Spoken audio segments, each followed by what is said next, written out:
નમસ્કાર, સમાચારો સાથે હું છું નુપુર।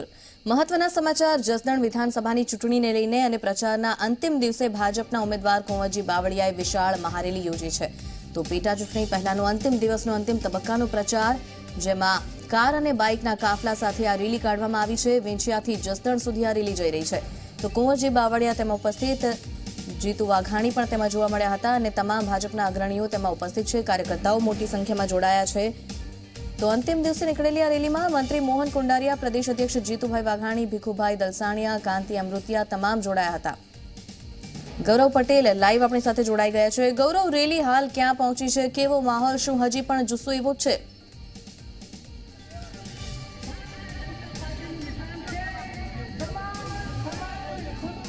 વાત કરીએ તો જસદણ વિસ્યા ખાતેથી જે રેલીની શરૂઆત થઈ હતી લગભગ 28 કિલોનું અંતર કાપીને જસદણ પહોંચી હતી।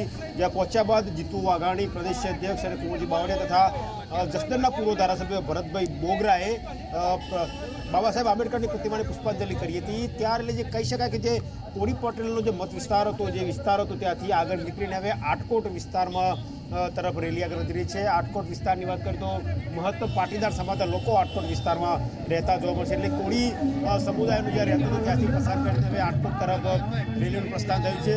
લગભગ અડધી રેલી કહી શકાય, એટલે જે અડધા રેલીના જે રૂટ હતું જેનો અડધો રૂટ હતો તે પૂર્ણ થઈ ચૂક્યો છે। બાકીના અડધા રૂટની શરૂઆત થઈ છે।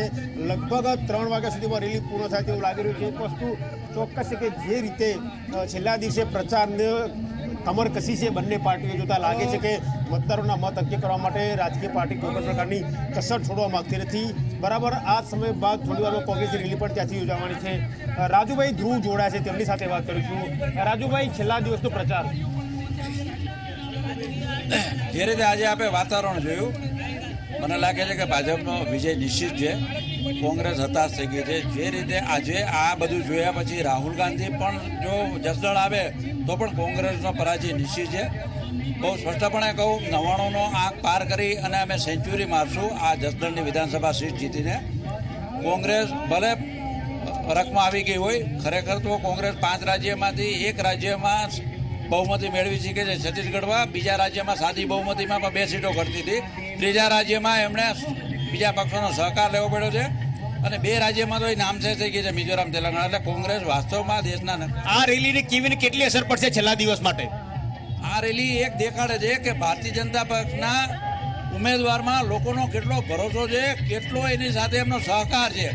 આ રેલી જોઈને જ મને લાગે હાંજા કોંગ્રેસના અગ્રણીઓના ગગડી ગયા છે। જે રીતે જીતુભાઈ વાઘાણી એમને ઉશ્કેરવાનો પ્રશ્ન કરવામાં આવ્યો, જે રીતે જીતુભાઈ વાઘાણી અને સાથેના કાર્યકર્તાની લાગણીને ઉશ્કેરી એમને એમ કે એમની સાથે અથડામણ સર્જવાનો પ્રયત્ન કરવામાં આવ્યો, એ દેખાવે છે કે કોંગ્રેસ હતાશ થઈ ગઈ છે। જસદણમાં એમનો પરાજય નિશ્ચિત છે।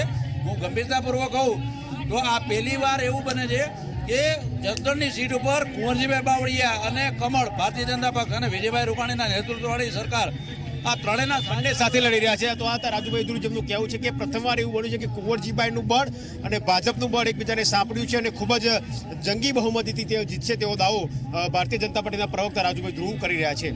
ગૌરવ, આભાર સમગ્ર માહિતી માટે। તો દાવો થઈ રહ્યો છે કે અગાઉ કરતાં પણ ડબલ લીડથી જીતવામાં આવશે, જ્યારે કુંવરજીભાઈ બાવળિયા અને કમળ એક સાથે છે આ વખતે।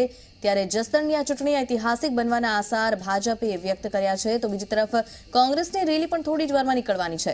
બંને પક્ષ એડી ચોટીનો જોર લગાવી રહ્યા છે। આજે છેલ્લો દિવસ છે પ્રચારનો, 5 વાગ્યા સુધીનો સમય છે અને પૂરેપૂરો આ સમયનો ઉપયોગ કરવા માંગે છે પ્રચારમાં બંને પક્ષ, જેને લઈને આ રેલી એક બાદ એક કાઢવામાં આવી રહી છે અને રેલીમાં મોટી સંખ્યામાં સમર્થન પણ જોવા મળી રહ્યું છે।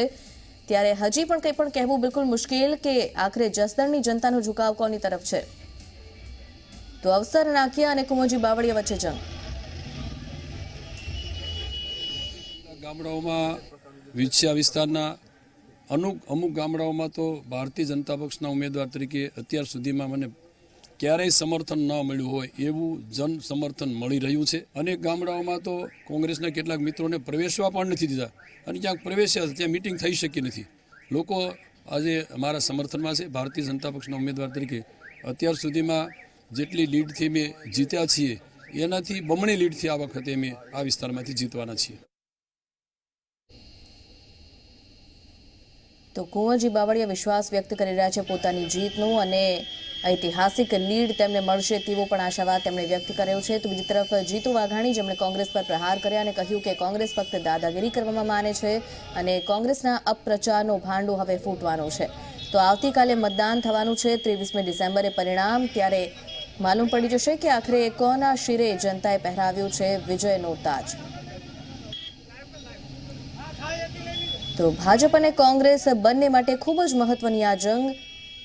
આ તરફ ભાજપના કાર્યકર્તાઓનું કહેવું છે કે જનતા ચોક્કસ જ્યારે કેબિનેટ કક્ષાના એક મંત્રી તેમની પાસે છે ત્યારે તેમને મત આપશે અને કોંગ્રેસ પણ પોતાની જીતનો વિશ્વાસ વ્યક્ત કરી રહી છે.